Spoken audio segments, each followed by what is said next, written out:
बन सकते हैं, तो हमें हर तरीके से तैयार रहना होगा इस चैप्टर के अंदर। तो मेरे प्यारे दोस्त, आज का पहला क्वेश्चन आप लोगों के सामने है, कॉपी पेन उठाइए और लग जाइए मेरे भाई।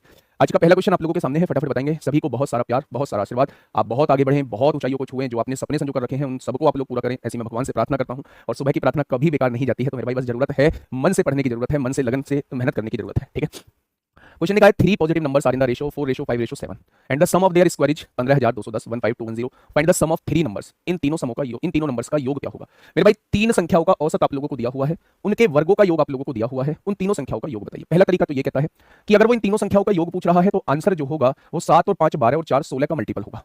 आंसर जो होगा वो 16 का मल्टीपल होगा। तो 16 का मल्टीपल क्या ये है? नहीं है। 16 का मल्टीपल क्या ये है? नहीं है। 16 का मल्टीपल क्या ये है? नहीं है। 16 का मल्टीपल ये तो है। अब मेरे प्यारे दोस्त, अब आप इसे मेथड से कैसे करेंगे। ये रेशो दिया हुआ था, अगर इन संख्याओं को आप एक्जैक्ट संख्या मानना चाहते हैं तो पहली संख्या 4a मान लीजिए, दूसरी संख्या 5a मान लीजिए और तीसरी संख्या 7a मान लीजिए, हो गई एक्जैक्ट संख्या। अब उसने तीनों के वर्गों का योग दिया हुआ है। 4 का वर्ग कितना होता है? 16a स्क्वायर होता है। 5 का वर्ग कितना होता है? 25a स्क्वायर होता है। और 7 का वर्ग कितना होता है? 49a स्क्वायर होता है। और तीनों के वर्गों का योग कितना दिया हुआ है? 15210 आप लोगों को दिया हुआ है। अब आप यहां से देखिए, 25 और 16 कितने हो जाएंगे मेरे भाई? 41 हो जाएंगे। 41 और 9 50 और 40 90 स्क्वायर हो जाएगा। हो जाएगा क्या? तो आप कहेंगे बिल्कुल हो जाएगा।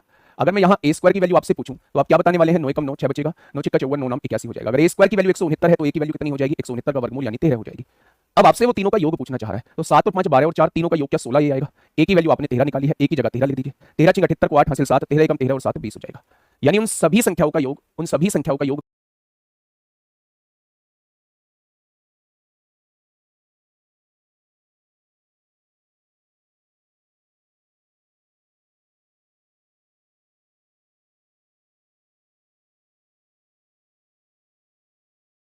जी प्लीज एक बार मेरा नाम ले लो, गौतम सिंह भैया जी, बहुत बढ़िया। इस क्वेश्चन का आंसर ये मौजूद है क्लास के अंदर, फटाफट मुझे इसका आंसर बताएंगे। ए मानने के पीछे जस्ट इतना सा रीजन था कि मैं आपको बता पाऊं कि लास्ट में जो संख्या आएगी उसका वर्गमूल हम लोगों को निकालना है, उसका स्क्वायर रूट हम लोगों को निकालना है। अगर आप ये सोचेंगे कि भाई साहब हम यहां से चीजों को सीख चुके हैं तो फिर आपको ए मानने की भी आवश्यकता नहीं है। ऐसे मेरे भाई मैं एक बार देखता हूं, 3 धनात्मक संख्याएं इस रेशो में है, उनके वर्ग का योगफल इतना है। इन संख्याओं का योगफल 5 3 8 2 10 10 से कटने वाले दो ऑप्शन है। अब इसे मेथड से जाना पड़ेगा। इसका वर्ग कितना होता है? 4 होता है। इसका वर्ग कितना होता है? 9 होता है। और उसका वर्ग कितना होता है? 25 होता है मेरे भाई।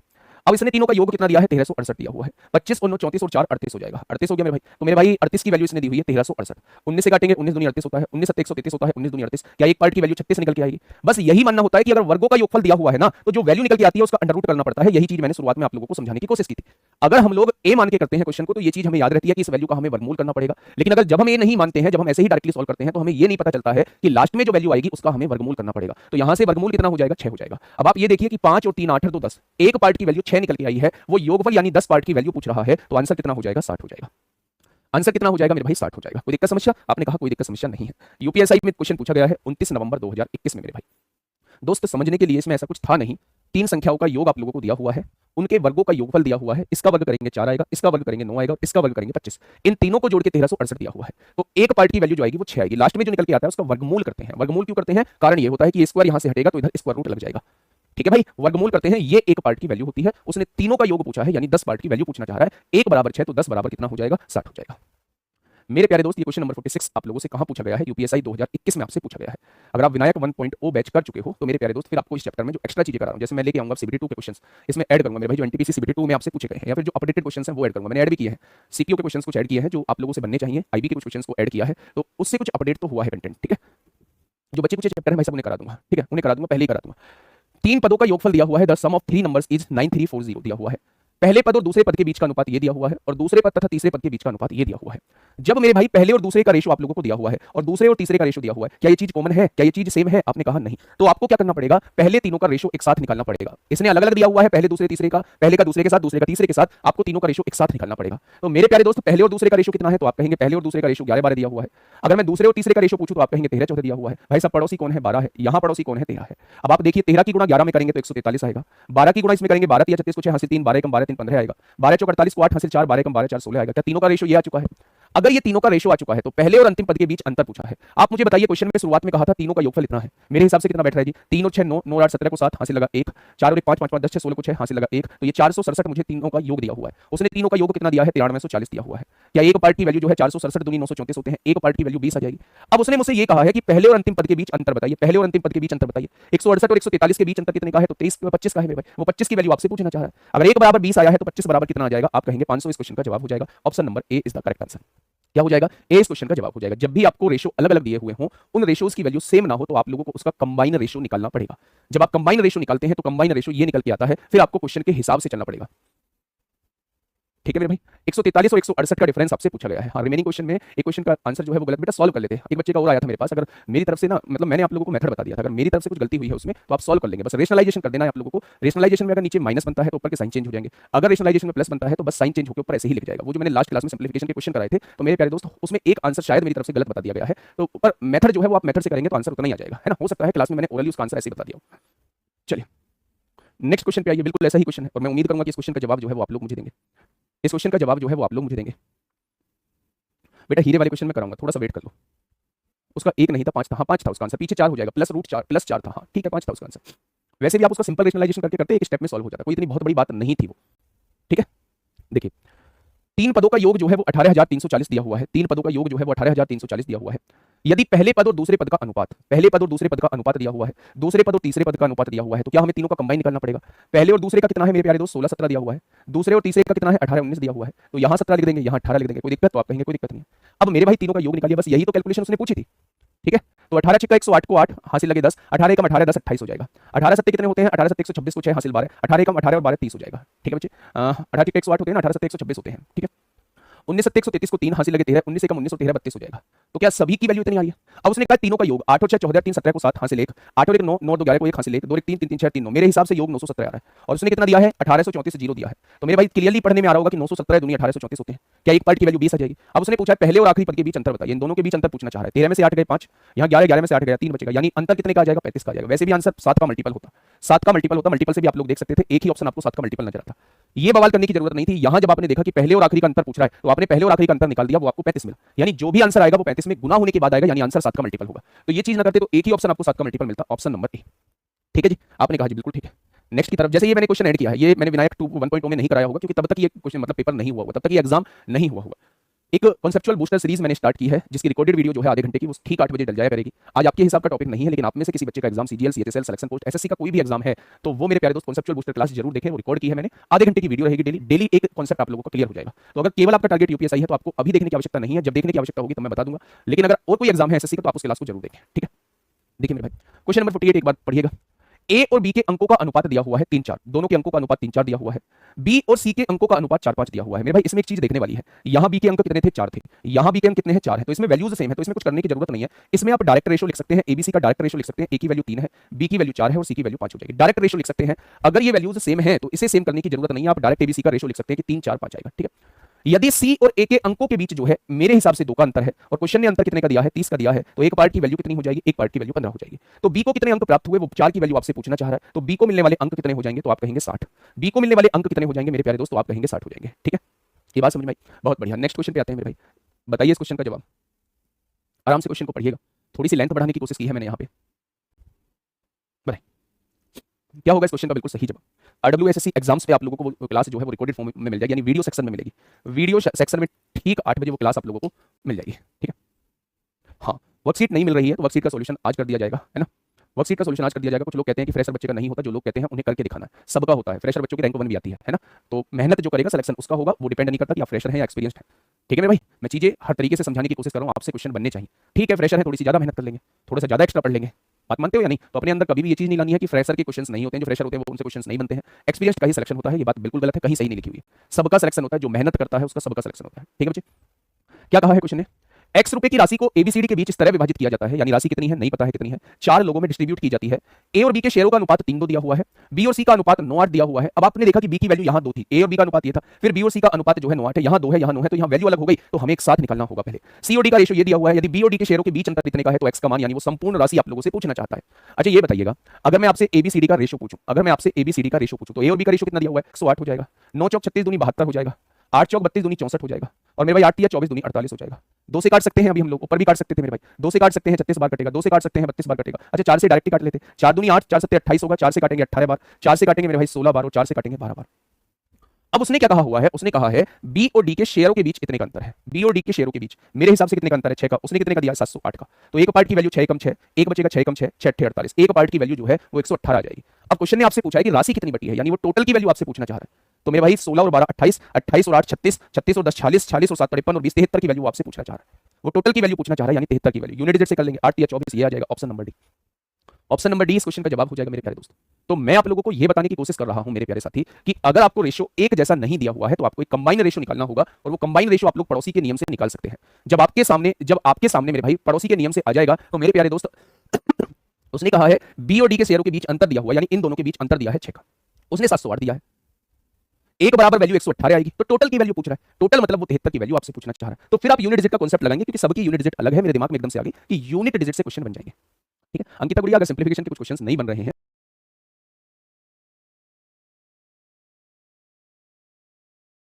तो उसका रास्ता मैं ढूंढ लूंगा। ठीक है, थोड़ी सी मेहनत आप लोगों, उसका रास्ता मैं ढूंढ लूंगा, किसी भी तरीके से आपको सिंप्लीफिकेशन के वो मुश्किल क्वेश्चन जो बुक में दिए हुए हैं वो मैं करा दूंगा। ठीक है, बाकी उसमें सॉल्यूशन भी दिया हुआ है, सिंप्लीफिकेशन खुद से मेहनत थोड़ी सी करो, अगर नहीं हो पाता है तो फिर मैं कोई रास्ता ढूंढता हूं उसका। ठीक है, चलिए क्वेश्चन नंबर 50 की तरफ चलते हैं। एक 50 क्वेश्चन आपके सामने है, आराम से क्वेश्चन को पढ़िएगा। सर आज हमारा बर्थडे है, बहुत बहुत शुभकामनाएं, बहुत जीवन में आगे बढ़ो, बहुत जीवन में आगे। पड़ोसी के नियम के अलावा भी हो सकता है कि जिस नियम से आप लोग निकाल सकते हैं उस नियम से चारों का रेशो निकाल लीजिए। मेन पर्पस है चारों का रेशो।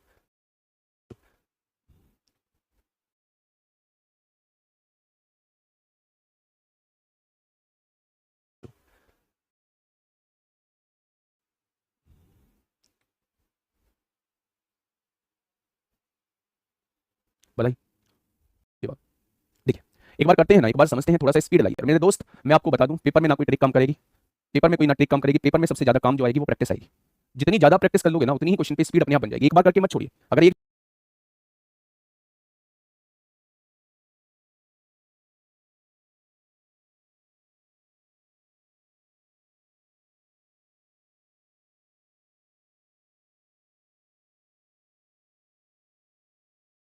जैसे 5 क्वेश्चन कर रहे हो तो आप यकीन मानना पहले क्वेश्चन में जो टाइम लगा है उससे कम टाइम दूसरे क्वेश्चन में लगेगा, उसी के जैसे में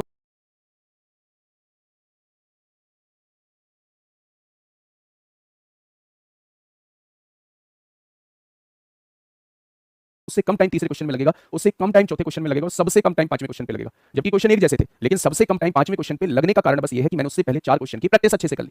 तो practice makes a man perfect, ये बात कोई गलत नहीं है। आप लोग प्रैक्टिस अगर शानदार करेंगे और ज्यादा करेंगे तो मैथ के में आपके बराबर कोई नहीं होगा। ठीक है, वादा रहा आप लोगों से। किसी धनराशि को 3 दोस्त पीक्यूआर के बीच 5 3 4 के अनुपात में बांटना है। इसमें रेशो निकालने की जरूरत नहीं है, इसमें पहले से ही उसने रेशो दिया हुआ है।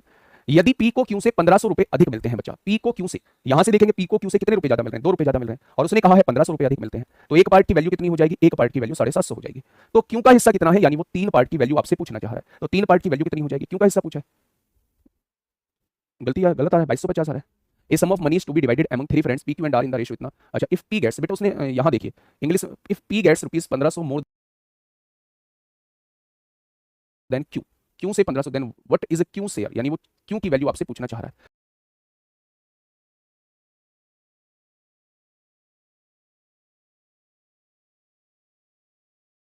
5 3 8 8 4 12, 5 3 8 4 12 0 12 12 84 6 12 की भी वैल्यू नहीं पूछ रहा है, तो गलत आंसर आ रहा है, कोई दिक्कत नहीं है। गलत आंसर आ रहा है, ऑप्शन नहीं दिए हुए हैं, गलती इन्होंने कर दी है, तो 2250 जो है वो क्यू का शेयर आ जाएगा।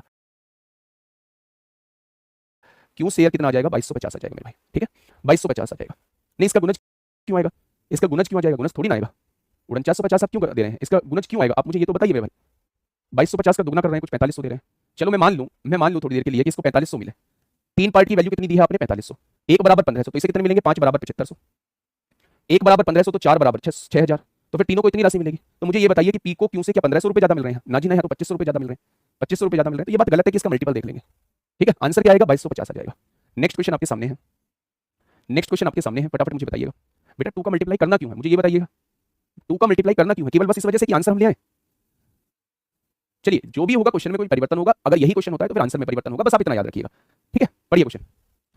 एक धनराशि को पीक्यूआरएस के बीच इस रेशो में डिवाइड किया जाता है, किस रेशो में, 4 9 2 3 के रेशो में डिवाइड किया जाता है। यदि क्यू को आर से 560 रुपए अधिक प्राप्त होते हैं, क्यू को इसको आर से 560 रुपए, मेरे हिसाब से कितने ज्यादा मिल रहे हैं, 7 रुपए, और क्वेश्चन ने कितने ज्यादा कहा है, 560 रुपए, तो एक पार्ट की वैल्यू कितनी आ जाएगी, 80 आ जाएगी। तो एस का हिस्सा कितना है, यानी वो 3 की वैल्यू पूछना चाह रहा है। अगर 1 बराबर 80 है तो 3 बराबर कितना हो जाएगा, 240। क्या ऐसे भी क्वेश्चन आते हैं, बहुत शिफ्टों में पूछे जाएंगे, बहुत शिफ्टों में पूछे जाएंगे भाई साहब, सारे क्वेश्चन मुश्किल थोड़ी ना बनाएगा। पेपर के मतलब पेपर का टाइम भी तो उसे मेंटेन करना है, तो कुछ क्वेश्चन वो आसान भी देगा, कुछ क्वेश्चन हमें मॉडरेट भी देगा, 1 2 क्वेश्चन हमारे लिए जहर भी देगा, है ना भाई। तो मेरे प्यारे दोस्त, आप लोगों को हर तरीके से तैयार रहना होगा। अब आप यहाँ एक चीज से अपने आप को पॉजिटिव किया करिए कि इससे पहले वाले क्वेश्चन में हमें कितना टाइम लगा, आपने कहा जी इसमें तो टाइम ही नहीं लगा। तो जब थोड़ा सा मुश्किल क्वेश्चन आया करे तो वहां ये मत कहा करो जी इसमें तो बहुत टाइम लगेगा। भाई साहब इसमें जो आपने टाइम बचाया था वो वही तो आपको देना है। तो इसलिए पेपर के लेवल को मेंटेन किया जाता है। जहां आपको टाइम कम लग रहा है उसका टाइम जो है आप अच्छे क्वेश्चन में दो। हर पेपर में 2-4 अच्छे क्वेश्चन पूछे जाते हैं जो थोड़ा सा टाइम टेकिंग होते हैं, तो वहां आपको टाइम देना चाहिए। और टाइम तब दोगे जब उन्हें सीखोगे, और सीखोगे तब जब यहाँ क्लास में ये नहीं कहोगे जितना बड़ा क्वेश्चन भी आता है भाई, और लोग करते हैं उसको मेरे भाई। ठीक है, चलिए मेरे भाई क्वेश्चन नंबर 52, क्वेश्चन नंबर 52 बताइए क्या होगा इस क्वेश्चन का बिल्कुल सही जवाब 52 आपके सामने है। 3300 रुपए को PQR के बीच इस प्रकार बांटा गया है कि P का 4 गुना Q के 7 गुना के बराबर है और मेरे भाई R के 2 गुना के बराबर है। इस रूप से कितने पैसों को बांटा गया है? 3300 को बांटा गया है। तो R का हिस्सा बताइए। तो मेरे प्यारे दोस्त ऐसा कोई योद्धा क्लास के अंदर है जो मुझे PQR का रेशो बता दे कि इन तीनों में जो पैसा बांटा गया होगा वो किस रेशो में बांटा गया होगा? तो आपने कहा जी आपने दो तरीके से इस क्वेश्चन को करना बताया था। अगर चाहे तो आप इन दोनों तीनों का एलसीएम ले लें, 28 आएगा, 28 से डिवाइड करते चले जाएं, या फिर आप छुपाने वाले तरीके से कर सकते हैं। अगर आप इसकी वैल्यू निकालना चाहते हैं इसको छिपा लीजिए, इन दोनों की गुणा कर दीजिए, 7 दूनी 14 आएगा। अगर आप इसकी वैल्यू निकालना चाहते हैं इन दोनों की गुणा कर दीजिए, 8 आएगा। और अगर इसकी वैल्यू निकालना चाहते हैं इन दोनों की गुणा कर दीजिए, 28 आएगा। यानी मेरे प्यारे दोस्त अगर मैं आप लोगों से पूछूं तो इन तीनों का रेशो ये आ जाएगा, इन तीनों में जो पैसा बटेगा वो इस रेशो में पैसा बटेगा। अब उसने कहा तीनों में जो बटना है वो 3300 रुपए बटना है। मेरे हिसाब से 14, 4, 18 और 7 कितना हो जाएगा? 25 रुपए बटना है। और उसने बांटना कितना है? 3300 रुपए बांटना है। तो एक पार्ट की वैल्यू 25 से कम 25 हो जाएगी। 8 बचेगा 25 या 75, 25 दूनी 50, एक बराबर 132 आ जाएगा। तो आर का हिस्सा पूछ रहा है यानी 14 बराबर पूछ रहा है। आंसर 7 का भी मल्टीपल हो सकता था। 14 दूनी 28 को 8 हासिल 2, 14 या 42, 2 44 को 4 हासिल 4, 14 कम 14 और 4 18 हो जाएंगे। तो मेरे भाई इसका आंसर जो है वो ऑप्शन नंबर बी हो जाएगा। यहां हमने देखा वो हमसे आर की वैल्यू पूछना चाह रहा है, तो आर की वैल्यू 14 निकल के आई है, यानी आंसर 7 का मल्टीपल होगा। 7 दूनी 14, 6 बचेगा, 7 8 56 होता है, 6 बचेगा 7 से डिवाइड नहीं होगा। 7 दूनी 14, 7 4 42, 7 4 28 डिवाइड होगा। 7 दूनी 14, 7 8 56, 6 बचेगा 7 से डिवाइड नहीं होगा। 7 दूनी 14, 6 बचेगा 7 नाम 63, 1 बचेगा 7 से काटेंगे, ये भी डिवाइड नहीं होगा। तो मेरे प्यारे दोस्त 7 से डिवाइड होने वाला एकमात्र ऑप्शन ऑप्शन नंबर बी हो जाएगा। बताइए इस क्वेश्चन का जवाब। आपको पता भी नहीं चलेगा कब लेवल इंक्रीज होता जा रहा है। इसमें बहुत बड़े बड़े लैंग्वेज के क्वेश्चन आते हैं। अभी थोड़ा सा वेट करिए मेरे प्यारे दोस्त। रेशो को कट मत करिए, रेशो को कट मत करिए, थोड़ी सी वैल्यूज बड़ी हो जाएंगी, वरना अगर आप कट नहीं भी करते तब भी आंसर उतना ही आएगा।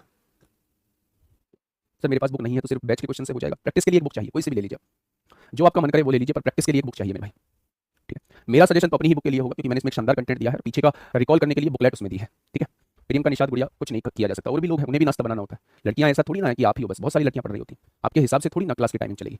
मेरी आज पूरे दिन में 6 घंटे क्लास है, मतलब मैं 9 घंटे के करीब 8 घंटे के करीब बोर्ड पे रहूंगा, और फिर 4 घंटे 3 घंटे में मटेरियल तैयार होता है, भेजा जाता है मेरे भाई। तो आप अपनी सहूलियत के हिसाब से चीज़ों को देख रहे होते हैं। ठीक है, रिकॉर्डेड फॉर्म में देख लेना। अगर नाश्ता भी जरूरी है, पहले नाश्ता बनाइए फिर रिकॉर्डेड फॉर्म में देख लेना। पर उसका मतलब ये नहीं है कि आप नाश्ता बनाते हैं तो मैं 5 से 6 बजे क्लास करूँ, 5 से 6 बजे और कुछ काम करते होंगे तो फिर मुझे टाइम चेंज करना पड़ेगा, है ना? यही चाहते हो। चलिए 7700 रुपए को एबीसीडी में इस प्रकार बांटा कि ए के भाग का 2 गुना, बी के भाग के 3 गुना, सी के भाग के 5 गुना व डी के भाग के 4 गुना सभी बराबर है। पहले जैसे क्वेश्चन है, ए के भाग का 2 गुना, बी के भाग का 3 गुना, ए के भाग का 2 गुना, बी के भाग का 3 गुना, सी के भाग का 5 गुना और डी के भाग का 4 गुना सभी बराबर है। अच्छा, जब इस तरीके से दिए होते हैं तो मैं आपसे एबीसीडी का रेशो पूछता हूं तो आपके मन में क्या ख्याल आता है? आपके मन में ख्याल आता है या तो हम लोग इसका एलसीएम लेके उससे डिवाइड कर देंगे, एक तो ये ख्याल आता है, और एक छुपाने वाला ख्याल आता है। अगर मैं आपसे कहूं मुझे ए की वैल्यू निकालनी है तो इन तीनों की गुणा कर दो, 5 या 15 चौका 60। अगर मुझे बी की वैल्यू निकालनी है तो 2 पंजे 10 चौक 40। अगर मुझे सी की वैल्यू निकालनी है तो 3 दूनी 6 चौक 24। और अगर मुझे डी की वैल्यू निकालनी है तो 3 दूनी 6 पंजे 30 हो जाएगा। हो जाएगा क्या? तो 2 से काटा कितनी बार? 2 से काटेंगे 30 बार, 2 से काटेंगे 20 बार, 2 से काटेंगे 12 बार और 2 से काटेंगे 15 बार। ठीक है भाई साहब, ये चारों का रेशो आप लोगों के सामने निकल के आ जाएगा। उसने कहा टोटल राशि जो बटनी है वो 7700 बटनी है। तो मेरे भाई 15 और 12 27 और 20 47, 47 और 30 77 रुपए बटनी है, और उसने कितनी कहा है? 7700 रुपए कहा है। तो एक पार्ट की वैल्यू 100 हो जाएगी। अब क्वेश्चन ने कहा है डी का भाग बताइए, यानी 30 पार्ट की वैल्यू आपसे पूछना चाह रहा है। 15 पार्ट की वैल्यू 1 बराबर 100, तो 15 बराबर कितना हो जाएगा? 1500 हो जाएगा। कितना हो जाएगा? 1500 हो जाएगा। ठीक है बच्चे, नेक्स्ट ये पेज 12 में आप लोगों का पूछा गया है अभी, फटाफट बताइए बच्चे। नहीं गुड़िया, मैं बिल्कुल आपकी बात से सहमत हूँ। आंटी जी की अगर तबियत खराब है तो फिर आप रिकॉर्डेड फॉर्म में देख लीजिए। जब आप ही देखिए, मतलब समझिए ना बात को, मैं क्या कहना चाहता हूँ, आप चीजों को समझिए एक बार। बताइए क्या हो जाएगा इस क्वेश्चन का बिल्कुल सही जवाब? ऋषि और सरिता के पास 4760 रुपए हैं बच्चे। ऋषि और सरिता के पास 4760 रुपए हैं, दोनों के पास मिला के 4760 रुपए हैं बच्चे।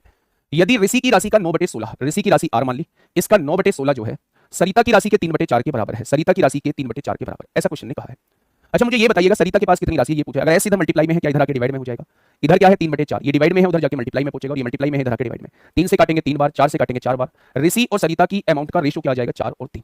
ठीक है, अगर मैं कहूं ऋषि के पास 4 रुपए हैं, सरिता के पास 3 है, दोनों के पास कितने हो जाएंगे? 7 रुपए, और उसने कितने दिए हैं? 4760 दिए हैं। दोनों के पास जो दिए हैं उसने 4760 रुपए दिए हुए हैं। तो मेरे भाई 7 छिंग 42 होता है, 7 8 56, एक पार्ट की वैल्यू 680 है, तो सरिता के पास यानी 3 पार्ट की वैल्यू कितनी होगी? तो आप कहेंगे 8 या 24 को 4 हासिल 2, 6 या 18 2 20 हो जाएगा। आंसर 2040 होगा। कितना हो जाएगा मेरे भाई? आंसर 2040 हो जाएगा। कितना हो जाएगा? तो आप कहेंगे आंसर 2040 हो जाएगा। ठीक है, आसान क्वेश्चन था ये, बिल्कुल ऐसा ही है। सीजीएल टीयर 2 में पूछा गया, और सबसे बड़ी बात अपडेटेड क्वेश्चन है 2025 में आपसे पूछा गया है। 2025 में आप लोगों से पूछा गया है मेरे भाई, एचडब्ल्यू का है, बिल्कुल ऐसा ही क्वेश्चन था 54 में जैसा, बिल्कुल ऐसा ही है। नेक्स्ट पे आइए मेरे भाई, ये क्वेश्चन थोड़ा सा ठीक है, ये क्वेश्चन थोड़ा सा ठीक है। फटाफट बताइए क्या होगा इस क्वेश्चन का बिल्कुल सही जवाब, जल्दी से बताइए, आराम से क्वेश्चन को पढ़िए। ये वाला कॉन्सेप्ट हम लोगों का टाइम एंड वर्क में भी यूज होगा, है ना? ये वाला कॉन्सेप्ट रेशो के शुरुआत वाले क्वेश्चंस में भी यूज हुआ था। ये वाला क्वेश्चन जो है वो टाइम एंड वर्क में भी यूज होगा। मुकेश कुमार सर, क्रिकेट वाले क्वेश्चन। पहले ही दिन बता देते मेरे भाई, क्रिकेट वाले क्वेश्चन पहले ही दिन ले आता है, जरूरत क्या थी इतना आगे बढ़ने की। भाई सबका टाइम आएगा, सबका टाइम आएगा, सारे क्वेश्चंस बनेंगे, ठीक है। आई फॉर्मेलिटी पूरी थोड़ी ना करनी है हम लोगों को। हाँ। गुरुजी मल्टीप्लाई क्यों करी, एलसीएम से क्यों नहीं होगा? मैंने कब मना किया एलसीएम से नहीं होगा? मैंने कब किया एलसीएम से नहीं होगा? एलसीएम क्या लोगे मेरे भाई? क्लियर सी बात दिख रही है, जो चीज डिवाइड में वो मल्टीप्लाई में, जो मल्टीप्लाई में वो डिवाइड में, डायरेक्टली रेशो आ रहा है, इसमें कोई सोचने की आवश्यकता नहीं थी, सोचने की ही आवश्यकता नहीं थी मेरे भाई। ये क्वेश्चन हमने होमवर्क में किया। आइए पढ़ते एक बार क्वेश्चन को, बहुत शांति से पढ़ना, पेन कॉपी साइड में रख देना। 7410 रुपए की राशि है, टोटल कितनी राशि है? तो आप कहेंगे 7410 रुपए की राशि है। एबीसी के बीच इस प्रकार डिवाइड किया जाता है कि ए के हिस्से का बी और सी के संयुक्त हिस्सा, जो ए का हिस्सा है उसका बी और सी के संयुक्त हिस्से से अनुपात आप लोगों को दिया हुआ है 9/17।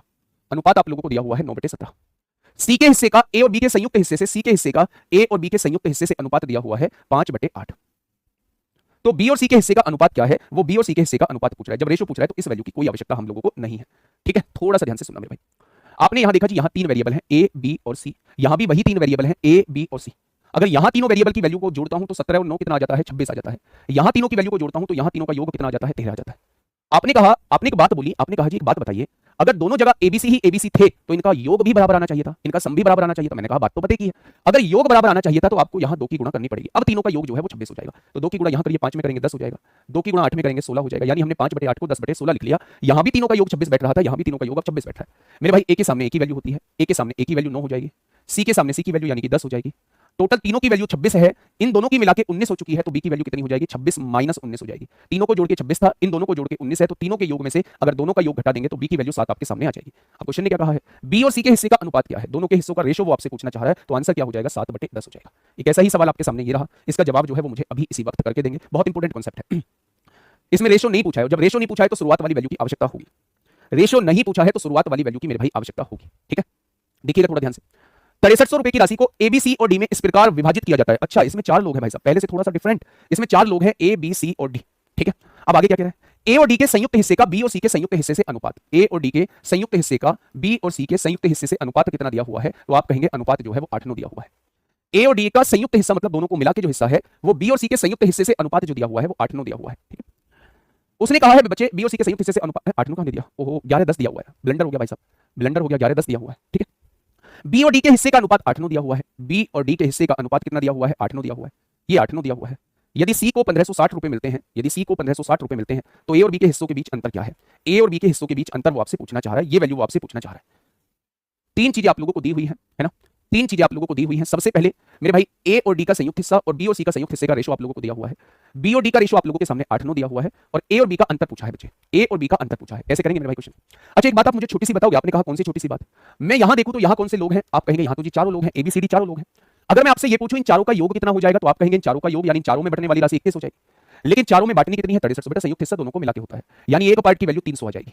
अगर एक पार्ट की वैल्यू 300 है तो ए और डी को मिलने वाली राशि 3300 हो जाएगी। 1 बराबर 300 तो 11 बराबर 3300 हो जाएगी। 1 बराबर 300 है तो बी और सी को मिलने वाली राशि 3000 हो जाएगी। 10 बराबर 3000 हो जाएगी क्या? तो आपने कहा जी 10 बराबर 3000 हो जाएगी, बिल्कुल सही बोला जी आपने। आगे देखिएगा, उसने कहा सी को 1560 रुपए मिलते हैं, सी को। अच्छा इन दोनों को कितनी राशि मिल रही है? 3000। अगर इसमें से बी और सी को मिला के 3000 मिल रहे हैं, सी को 1560 मिलते हैं, अगर मैं सी की राशि को इसमें से घटा दूं, सी की राशि को इसमें से घटा दूं मेरे प्यारे दोस्त, तो क्या आप कह देंगे कि बी को मिलने वाली राशि ये हो जाएगी? आप देखिए ना, दोनों को मिलने वाली राशि 3000 थी, इन 3000 में मतलब सी का हिस्सा 1560 है, अगर 3000 में से 1560 घटा दूंगा तो बी का हिस्सा जो है वो 1440 आ जाएगा। अगर बी को 1440 रुपए मिल चुके हैं तो 8 पार्ट की वैल्यू कितनी हो जाएगी? 1440 हो जाएगी। तो एक पार्ट की वैल्यू 8 एकम 8, 6 बचेगा, 8 8 64, 180 हो जाएगी। तो 9 पार्ट की वैल्यू कितनी हो जाएगी? या डी का हिस्सा 1620 हो जाएगा? तो आपने कहा बिल्कुल हो जाएगा। अगर दोनों को मिला के 3300 रुपए मिलते हैं, दोनों को मिला के 3300 रुपए मिलते हैं, इसमें डी को 1620 रुपए मिलते हैं, अगर 1620 रुपए घटा दूंगा मेरे भाई तो क्या 1680 रुपए ए का हिस्सा आ जाएगा? अगर दोनों को मिलने वाली राशि 3300 रुपए है और उसमें डी का हिस्सा 1620 है तो 3300 में से 1600 घटा दूंगा, डी को खत्म कर दूंगा, तो ए का हिस्सा 1680 आ जाएगा। तो मेरे भाई ए का हिस्सा 1680 आ जाएगा, बी का हिस्सा 1440 आ जाएगा। तो आप कहेंगे डिफरेंस जो आएगा वो 240 का आ जाएगा। वही डिफरेंस आपसे पूछा गया है, 240 इस क्वेश्चन का जवाब हो जाएगा। भाग का मतलब डिवाइड होता है सर, आप मल्टीपल, कहां मल्टीपल है? कहां मल्टीपल है मेरे भाई? कहां मल्टीपल है? मुझे बताइए तो सही। 3, अच्छा भाग ये बेटा पार्ट लिखा हुआ है, ये वो वाला डिवाइड नहीं लिखा हुआ है, ये पार्ट लिखा हुआ है कि आदि की राशि का 3/10 भाग, भाग मतलब पूरे पार्ट में से छुटकू पार्ट, उसे हम भाग कहते हैं। ओ भाई कितना डीप में जाके पढ़ा है। चलिए इस क्वेश्चन को थोड़ा सा ध्यान से समझिए, इस क्वेश्चन को थोड़ा सा ध्यान से समझिएगा मेरे भाई, बढ़िया क्वेश्चन है, ध्यान से समझिएगा। क्वेश्चन क्या कहना चाह रहा है? क्वेश्चन ने आपसे ये कहा है कि 4 लोग हैं एबीसीडी और उनमें राशि कितनी बांटनी है? 6300 रुपए बांटनी है। उसने आपसे ये कहा है कि ए और डी का संयुक्त हिस्सा यानी इन दोनों को मिला के हिस्सा, बी और सी का संयुक्त हिस्से का अनुपात 11:10 आप लोगों को क्वेश्चन में दिया हुआ है, बी और डी का रेशियो 8/9 आप लोगों को दिया हुआ है। आपसे ए और बी का डिफरेंस पूछा, यानी ए की भी वैल्यू आप लोगों को निकालनी होगी और मेरे प्यारे दोस्त बी की भी वैल्यू आप लोगों को निकालनी होगी। अब आप ये देखिएगा यहाँ से चारों का हिस्सा बैठ कितना रहा था? 11 और 10 21 बैठ रहा था। चारों का हिस्सा दिया कितना है? 6300 दिया है। अगर 1 बराबर 300 है तो चारों को 1 बराबर 300 तो 11 बराबर इन दोनों को 3300 रुपए राशि मिलेगी। अगर 1 बराबर 300 तो 10 बराबर 3000 इन दोनों को 3000 रुपए राशि मिलेगी। अब क्वेश्चन ने कहा है सी को 1560 रुपए मिलते हैं। जब मुझे पता चल चुका है कि इन दोनों को मिला के राशि 3000 मिल रही है, इसमें सी की 1560 है तो 1560 माइनस कर देंगे तो ये बी की राशि आपके सामने आ जाएगी 1440 रुपए। आगे क्या बी की राशि? अच्छा बी की राशि 1440 रुपए आ चुकी है, बी की राशि 1440 आ चुकी है तो 8 पार्ट की वैल्यू 1440 है। अगर 8 बराबर 1440 है तो 1 बराबर कितना हो जाएगा? 180 हो जाएगा। तो मेरे भाई 9 बराबर 1 बराबर 180 तो 9 बराबर कितना हो जाएगा? यानी डी की राशि 1620 आ जाएगी। अगर डी की राशि 1620 है और आपको पता है दोनों की राशि 3300 है तो उसमें से डी की राशि को घटा दो, ए की राशि 1680 आपके सामने आ जाएगी। उसने दोनों का डिफरेंस पूछा, ए की राशि 1680 है, बी की राशि 1440 है, दोनों का डिफरेंस जो है वो 240 आ जाएगा। ठीक है, चलिए ये वैल्यू डी की आ जाएगी मेरे भाई, है ना भाई। आगे बढ़े, ये यूपीएसआई 2021 में आपसे पूछा गया है। फटाफट बताइए क्या होगा इस क्वेश्चन का बिल्कुल सही जवाब। क्वेश्चन नंबर 58 क्या कहना चाह रहा है, देखिए ध्यान से। एक कॉलेज में पुरुष और महिलाओं की संख्या के बीच का अनुपात दिया हुआ है। ये पुरुष है मेरे भाई, ये महिलाएं हैं, दोनों का रेशियो आप लोगों को दिया हुआ है। यदि पुरुषों की संख्या में 20% की वृद्धि होती है और महिलाओं की संख्या में 30% की वृद्धि होती है तब पुरुष महिलाओं के बीच नया अनुपात ज्ञात कीजिए, क्या होगा बेटा। ठीक है, अच्छा एक बात मुझे बताइए, इस क्वेश्चन पे जाने से पहले मैं एक ऐसी चीज बताने जा रहा हूं जिसका यूज जो है रेशियो के साथ साथ प्रॉफिट एंड लॉस में भी बहुत ज्यादा है। आप मुझसे पूछेंगे कहीं आप 20% लिख देते हो, कहीं 120% लिख देते हो, कहीं 15% की कमी लिख देते हो, कहीं 85% लिख देते हो। आखिर मामला क्या है उस चीज का, उस मामले को समझने की कोशिश करेंगे। मेरे भाई मेरे पास कोई राशि है, मान लीजिए मेरे पास कोई राशि है 80 रुपए की राशि है। बच्चा ध्यान से सुना, 80 रुपए की राशि है, मैंने कहा इस राशि का 10% बढ़ा दो और मुझे बताओ 10% बढ़ के राशि कितनी हो जाएगी। मैंने कहा एक राशि को 10% बढ़ा दो, 10% बढ़ के ये राशि कितनी हो जाएगी, आप मुझे ये बताइए। आपने कहा जी 10% बढ़ाने का मतलब पहले हमें इसका 10% पता तो हो कितना होगा, यानी आप हमसे 8 रुपए बढ़ाने की बात कर रहे हैं। मैंने कहा जी हां मैं आपसे 8 रुपए बढ़ाने की बात कर रहा हूं। तो आपने कहा पहले 80 रुपए वैल्यू थी, आप 8 रुपए बढ़ाने की बात कर रहे हैं, इसलिए अब ये वैल्यू जो है वो कितनी हो जाएगी, इसलिए अब ये वैल्यू 88 हो जाएगी। मैंने कहा भाई बात तो ठीक है, मैंने आपसे क्वेश्चनिंग की, मैंने कहा कि आपने बढ़ाया कितना है, आपने कहा जी मैंने 10% बढ़ाया है। 10% बढ़ाने का मतलब क्या होता है मेरे प्यारे दोस्त, कोई भी चीज अपने आप में 100% होती है और आप अगर उसे 10% बढ़ा रहे हैं तो वो चीज अपने आप में 110% हो जाएगी। आप अगर 100% की कोई चीज होती है और उसमें आप 10% का इंक्रीमेंट कर रहे हैं तो वो वैल्यू अपने आप 110% हो जाएगी। मैंने ये कहा कि इस वैल्यू का डायरेक्ट अगर आप 110% निकाल दोगे, इस वैल्यू का डायरेक्ट अगर आप 110% निकाल दोगे तो बढ़ी हुई वैल्यू आपके सामने आ जाएगी, यानी बढ़ के वैल्यू कितनी आ जाएगी वो आपके सामने आ जाएगी। तो चाहे आप डायरेक्ट निकालो, चाहे आप इसका 10% निकाल के फिर संख्या में जोड़ो, दोनों का मतलब जो है वो समान है मेरे भाई। अगर वो मुझसे इसका 10% ही केवल पूछेगा कि 80 का 10% कितना होगा तब मैं उस केस में आंसर 8 दूंगा। लेकिन अगर वो पूछ रहा है बढ़ा के वैल्यू कितनी हो जाएगी तो वो आपसे 10% की नहीं, वो आपसे 110% की वैल्यू पूछना चाह रहा है। कोई राशि 50 है, 20% बढ़ा दी, बढ़ के कितनी हो जाएगी तो वो आपसे 120% की वैल्यू पूछ रहा है। कोई राशि 50 है, इसका 20% कितना होगा तो वो आपसे केवल 20% की वैल्यू निकलवाना चाह रहा है। तो इन चीजों में कंफ्यूज होने की आप लोगों को आवश्यकता नहीं है मेरे भाई, ठीक है, बात समझ में आई, बहुत बढ़िया। इस क्वेश्चन पे आइए मेरे प्यारे दोस्त, जिस क्वेश्चन की तरफ मैं आपको लेके चल रहा था, इस क्वेश्चन पे आइए।